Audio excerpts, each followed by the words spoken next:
in same letter, and he says v'hine in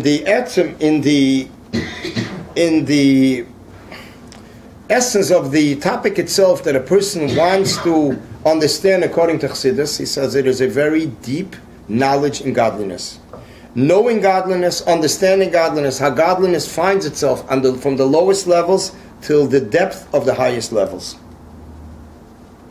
So he says, what do I mean the lowest levels? He says, like I once mentioned in the past, things that everybody knows, everybody's aware, even children speak about it. He says also in them there is deep philosophy, there is deep on the insights, and you need a great exertion to understand the real essence of them. And sometimes you need a greater exertion to understand the lower topics that are on the lower levels than things that are even higher. Because in the higher things you at least you see the intellect, you see the depth. And because already they are discussed in a way that we remove the physical aspect, the physical features of them when we speak about more delicate subjects, spiritual subjects. But when it comes to lower subject, nobody bothers even to remove the physical aspects of it, so people don't realize what is really hidden in them. So there's a greater need for exertion to really figure that out. He says it is more like seichel is not even sensed there. It's like they're just saying something and they don't even know what it is and how it is. So he says yediyah, the knowledge needs to be in a way of understanding and grasping, which means the knowledge needs to be in a way of understanding it, exclusively understanding it. He understands it that this is how it is, not that he accepts it.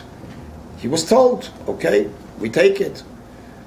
But he wants to understand it, and he insists that he needs to understand it, that this is how it is. So the Rebbe Rashab continues, it's understood that the beginning of the learning needs to be b'derech Kabbalah.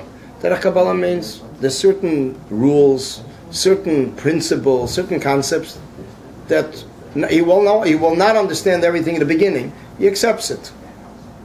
But also in this he should understand what he's learning.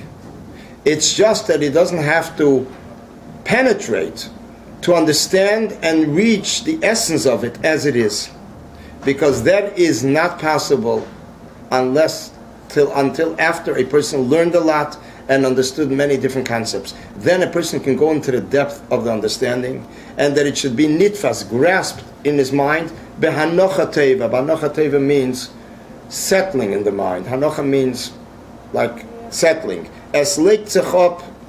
There are certain words in Yiddish that Hebrew nobody can substitute. And this is basically, that's why he writes it in Yiddish. As es legt sich up der inyan gut. You understand Yiddish? Es legt sich up der inyan gut means it settles in the mind. The mind accepts it and understands it. And with this he'll understand godliness. He says because they are two different subjects. One is the godly subject and one is godliness. He says, for example, when we're speaking about the attribute of Chokhmah in the higher worlds, so we say Chokhmah, so we have two things. We have, first of all, the godly subject.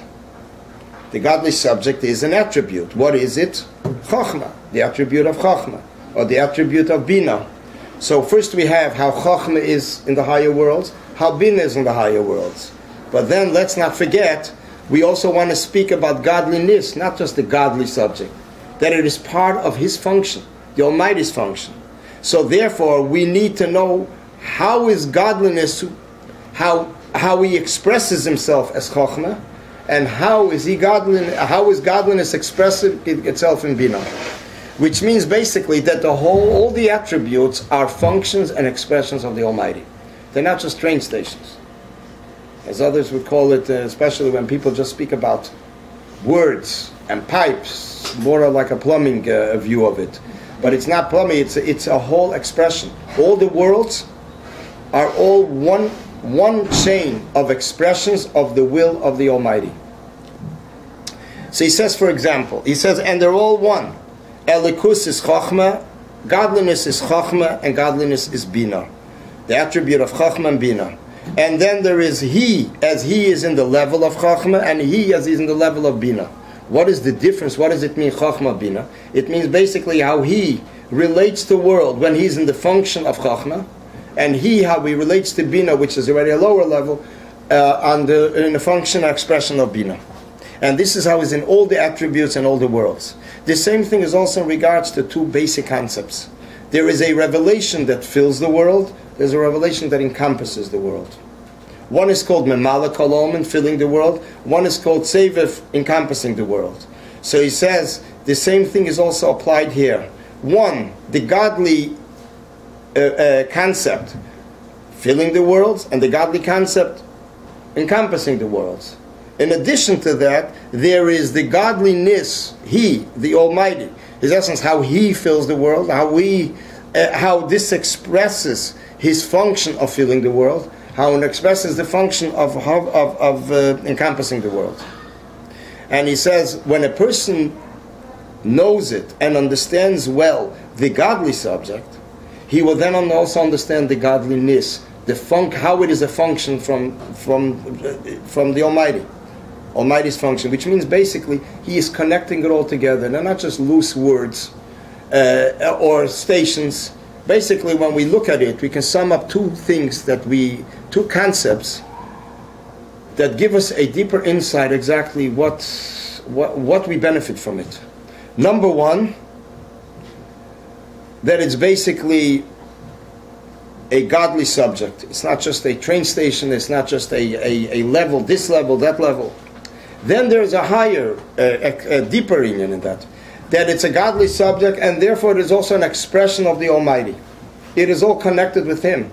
It is not like there's Him, and there's worlds, and there's attributes, and it's a whole loose line of thousands of worlds and attributes. It is basically Him as He expresses Himself through one attribute, another through the function of one attribute, or a different, or a second attribute. What does this lead us to? This leads us that it's all Achdus Hashem. It's Hashem Echad. The Almighty is one, and therefore all the things that we see is all on external shell, through which we begin understanding the functions of the Almighty, the greatness, and his essence. It's not shy to understand his essence, but upon him his functions. As it's mentioned actually in this last week's Parsha, when Moshe Rabbeinu asked the Almighty, after everything, he says, so what's your name? He says, my name is Eke Asher Eke. He says, I will be with them now, I'll be with them later. So it says an interesting medrash, an anthology, that says that the Almighty told him, he says, you're asking me my name?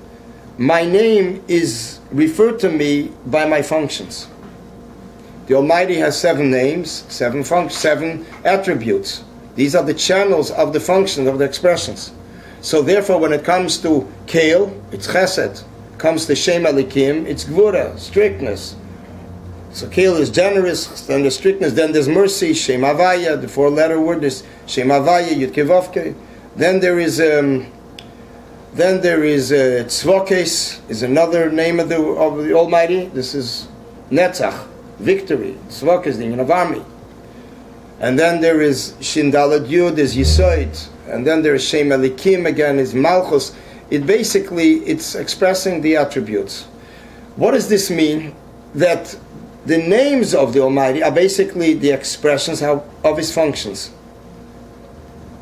This also teaches us that it's not we're labeling Him.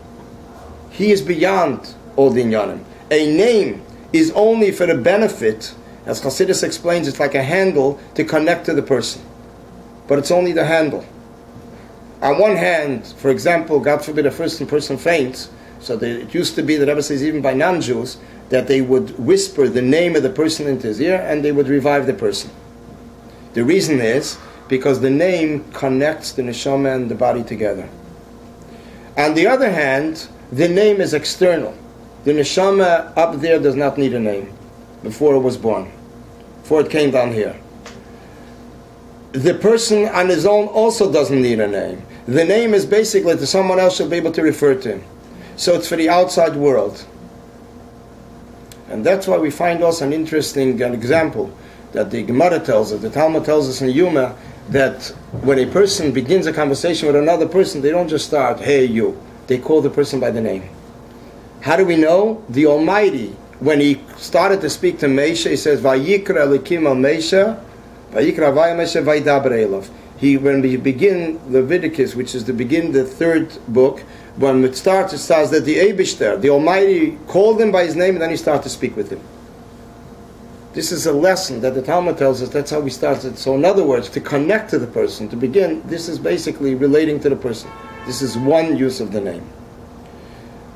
Then there's the use also that it connects the neshama and the guf. That's why when a person faints and they revive him with the name is actually reverberating, actually bringing a new energy from the neshama into the body. And that's how it revives the person. What they said in the parsha, Tatet Tzaveh, and you shall command. Right. So that's why we find over there in the Va'ata Tetzaveh, that's the only portion of the Torah that Moshe Rabbeinu's name is not mentioned.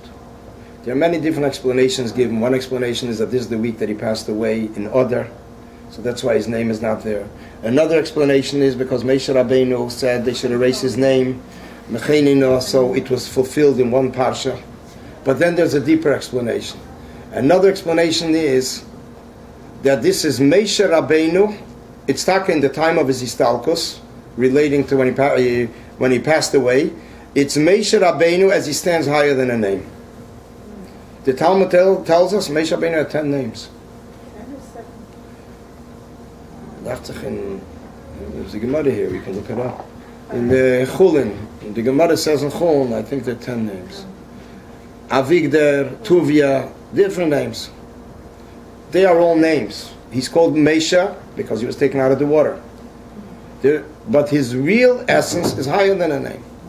In the same sense that we see by the Almighty also. He has the 7 names, or the Rambam says even 10 names. On the other hand, when it comes to Matan Torah, giving the Torah, he says, Onechi, I, the big I. This is how he's higher yet than any name. As the Zohar says, Onechi is something that is higher than being alluded to and hinted in any letter or even a crown of a letter. It's beyond everything. It's He as He's higher than everything. So basically, this is Nigun in that category, like above the letters. What nigun? Songs. Without the A song without words is also shows on a level that's higher than vessels. Yeah, that's how it was known that a song with words is with vessels, a light in a vessel. But songs without words are basically how a person uplifts themselves from being expressed in words. So the Rebbe Rashab continues, and he says, this is such a Hasogig Mura, such a complete understanding, till he's able to say, this is it. This is, in other words, it is this.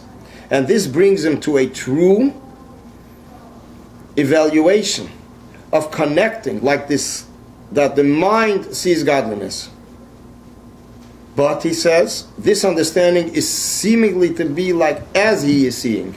But it's a very tight connection. This is basically when a person realizes that everything in the world, the essence of everything in the world is the word of the Almighty, which is sustaining everything. So basically a person gets used to it. That when he goes out in the world, the external part of world, although a person is living in a world day after day and 24/7, but still a person could train their mind to be aware on a more steadier basis eventually that there is a force behind it which is the essence